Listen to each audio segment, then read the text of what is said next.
Hi,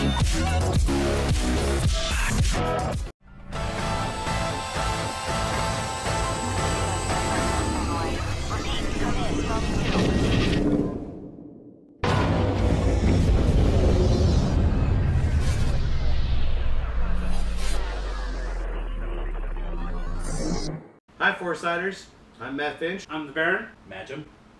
We're going to go with Mctunda because the two options we got from the website were Gummy the Goatee Master and Honey Boo Boo. So today we're going to talk about a subject that is near and dear to most nerds' hearts, and that would be Star Wars. What's Star Wars?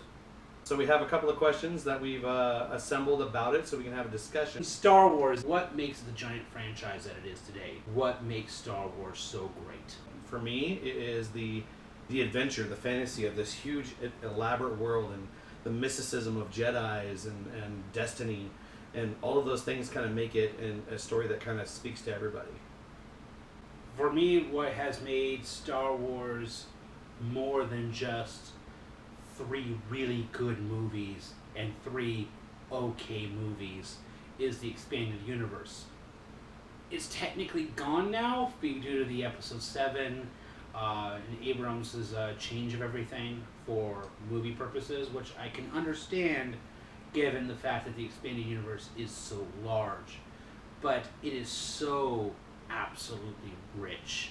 The authors, the fans, the creations that have come about from the expanded universe. Basically beyond Lucas's creation being his, it became the fans.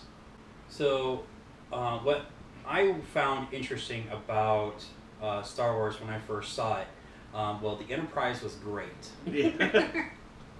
Well, no, believe it or not, I actually remember the first time I've seen Star Wars, and it was actually on an HBO special.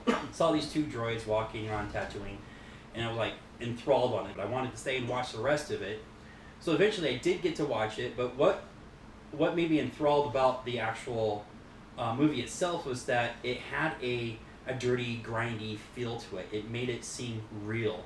Even though there were puppets, which of course I loved Jim Henson for that alone, but you could actually relate to it more so than you can with majority of movies out there, you know, the shiny, most polished movies out there. It just felt that it was just real. The ships, the Jedi, I mean, everything about it, it just had, it was much easier to connect to. Being able to actually see how it could relate in your real life.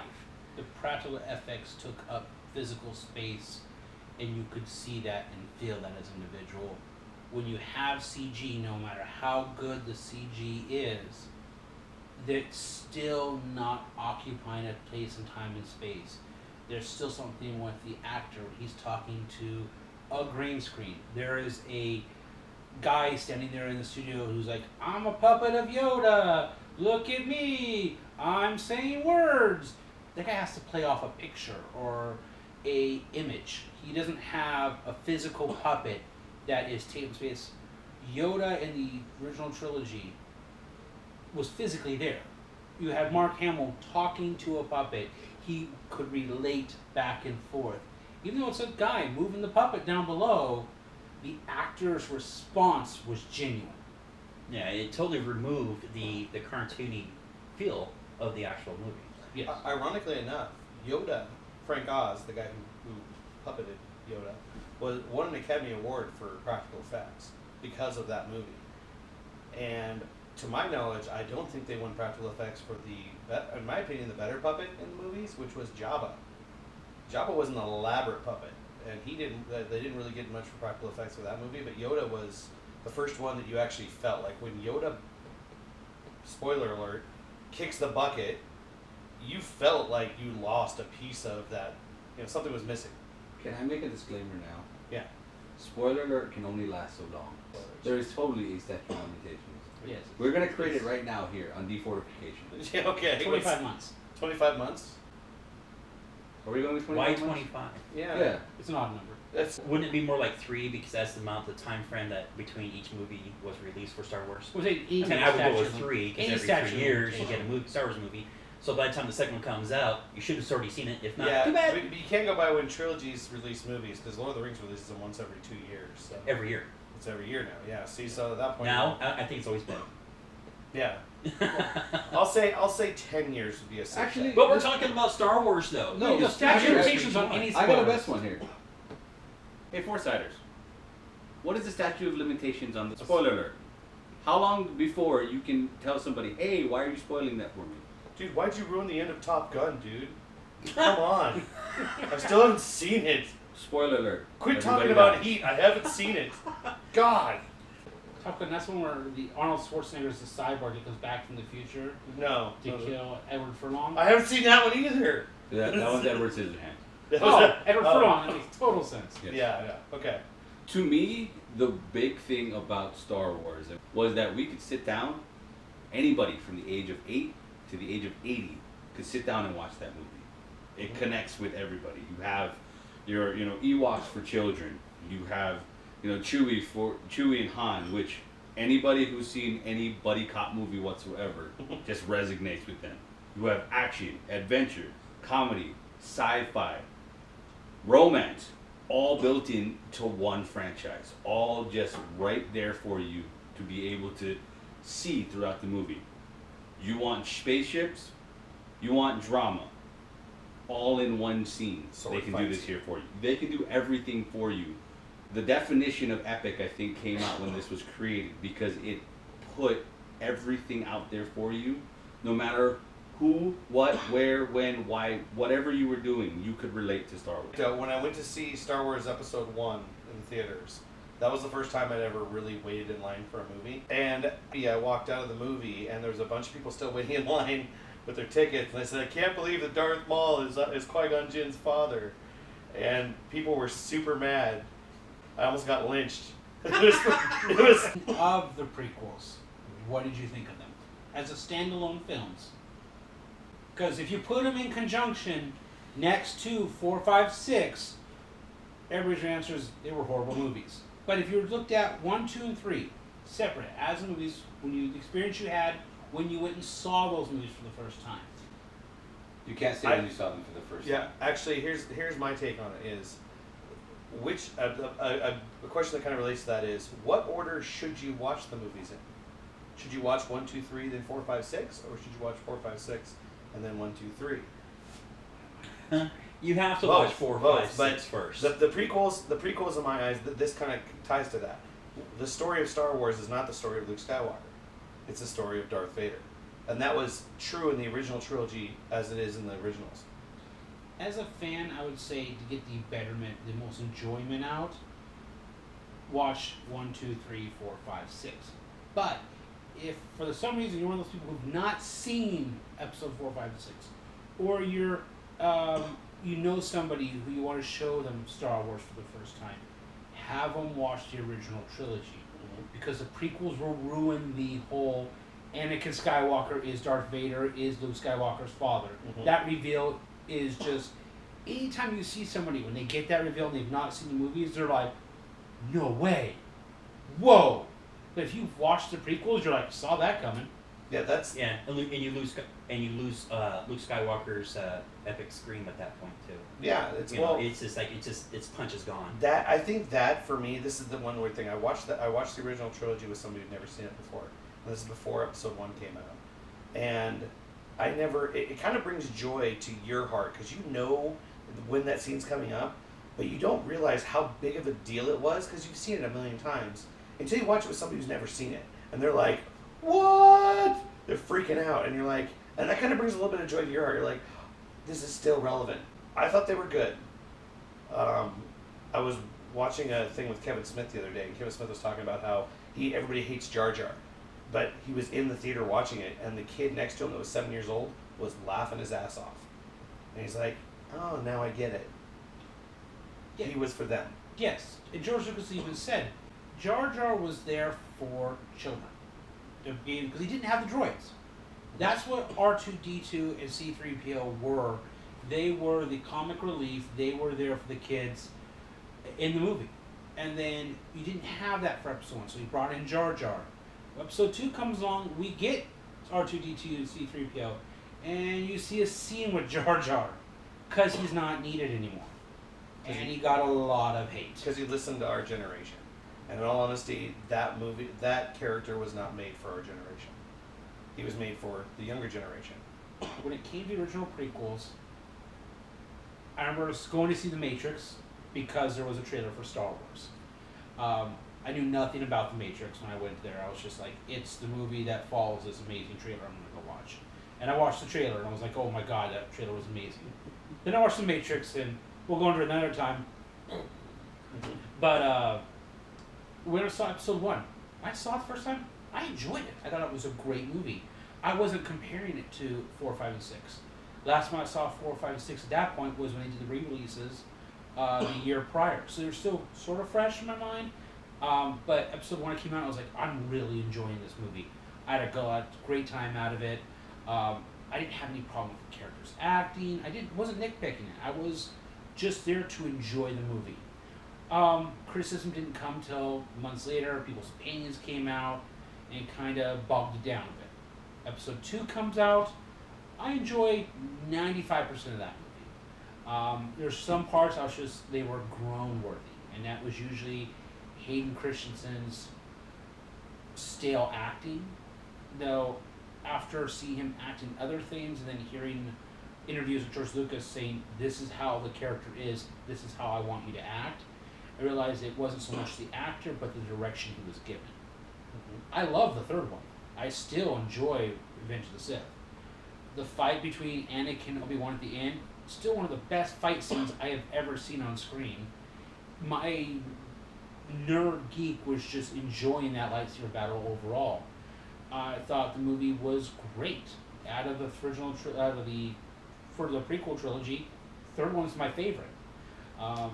But I think the reason why I still like the original trilogy 4, 5, and 6 the best is mostly because they're great films, but there's that nostalgia factor. There's emotion. There's memories. It is a part of my childhood. But yeah, that's kind of like I reckon it was part of your childhood. I grew up in a small town, so yeah. Yeehaw. Just because you're from a small town doesn't mean you have to go small town. Eric speaking English. I'll tell you. And also, can we delve on the fact that Liam freaking Neeson, and Ewan McGregor. Honestly, for me, the original trilogy or the new trilogy, the really thing that you can never complain about is Ewan McGregor's performance as Obi-Wan. Oh, he was amazing. Like, nobody encapsulated a younger version of Alec Guinness than Ewan McGregor. He did an amazing job bringing that character to life and making him slightly cocky and a little bit, like, reckless in the first movie. Being wise and arrogant, what I like about him is he loves the character. Like, That had been followed due to the conversation with Obi-Wan and Yoda, Mm-hmm. you know, when they were bringing Luke Skywalker into Jedi training, I wasn't much different than he was, Mm-hmm. and Luke Skywalker was pretty cocky at that time.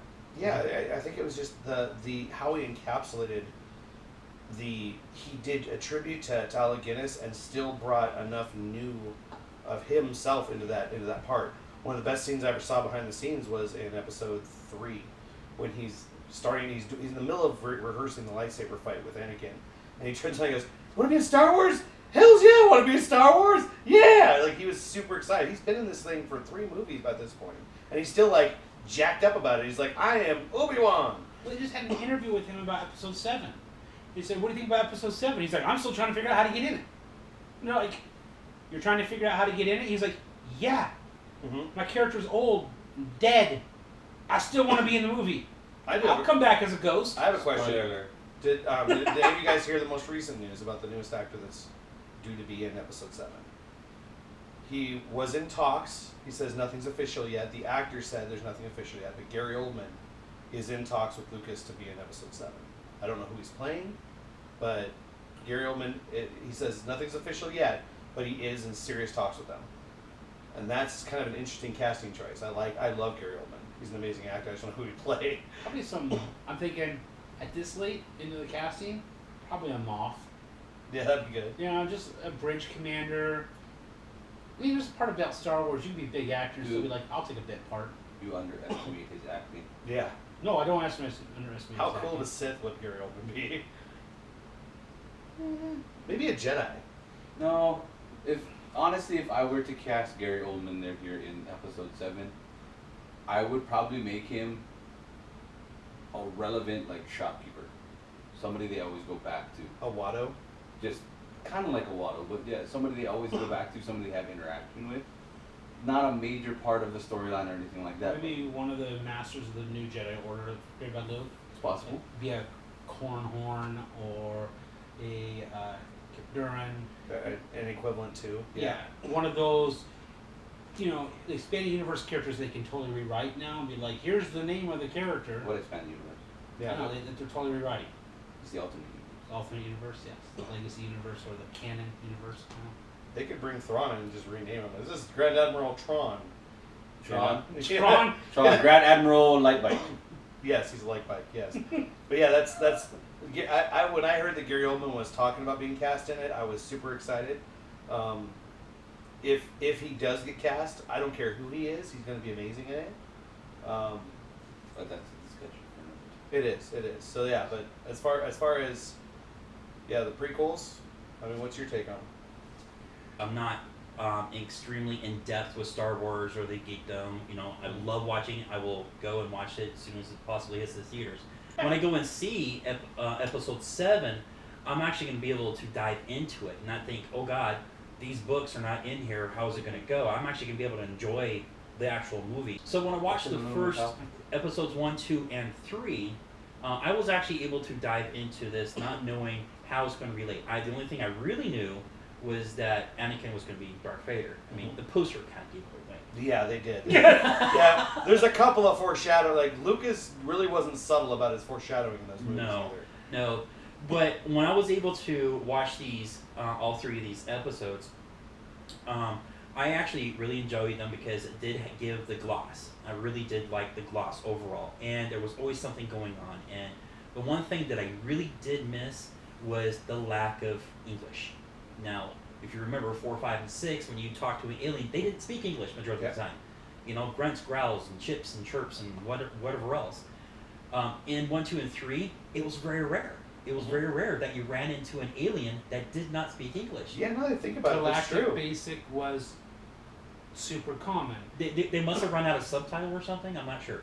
Budget for subtitling. I didn't hate Jar Jar when I first saw him. I just kind of thought it was a kind of a cookie monster in the group kind of thing. Just a goofy He was guy. cheesy. I was like, okay. Yeah. But I kind of hated Jar Jar for the most part. It's like, why can't you let the Jedi do what they need to do? There were just moments in there that it worked out really well, and I think for kids it worked out really well for Jar Jar. And I think I got a different kind of emotion where I didn't like the character, but I don't think it would have been the same without. You know, they know he's gullible and he will kind of walk into the situation they want. And they say, if only Amidala was here to go ahead and put forth his vote, who else would be so brave to do so? Jar Go ahead, Jar. And he's all like, You're right. Keira Knightley, at that age, her and Natalie Portman looked exactly alike. And you put them in makeup, you could not tell a difference. And so the scenes you actually see where she's standing there and her handmaiden's with her, it looks exactly like her, that's Keira Knightley. Did not know that. That's cool. I just have to go on record and say, Han shot first. Han shot first. Oh, totally Han shot first. Yes, and I think that debate, I love the reason for that debate because everybody's like, you know, Lucas wanted to justify why he shot Greedo. The fact that he was like, I didn't feel like Han Solo's not evil enough to shoot first. He's still a scoundrel. He's not going to be like, I'm not going to let you Still shoot. chaotic neutral. Exactly. Yes. He will shoot first. I mean, because he does just bam, bam, we're done. The fact that they changed that, I mean, I can see why people look upset. They're like, you took away from the character. Thank you very much for watching. I know this is a fairly long video, so I appreciate you guys sticking with us for this long. It was awesome. A small channel update, guys. Since the fall TV season's coming up, we're going to be doing some TV reviews. Me personally, I'm going to be doing The Walking Dead, at least. Game of Thrones, when it comes out, we'll be probably doing some joint ones, but Walking Dead's my main one. Eric, what were you going to be covering? I'm going to be covering Legend of Korra, Arrow, and Flash. Right. Cool. And if anybody else wants to join in on that, they're more than welcome. My Little Pony Land, I'll be doing that one. That's Sorry. We're gonna hold them to that. we're one. gonna hold them to that one. If there is that still going? What is going on? I don't understand what's happening. Got your name, McBrony. McBrony. McBrony. McBrony. So guys, I'm getting a look of hate here. if there's any shows you'd like us to cover, please comment down below. Other than that, guys, we'll see you next time. And thank you for tuning in here, Foresighters. Roll for initiative. Please like and subscribe. Link in the bottom.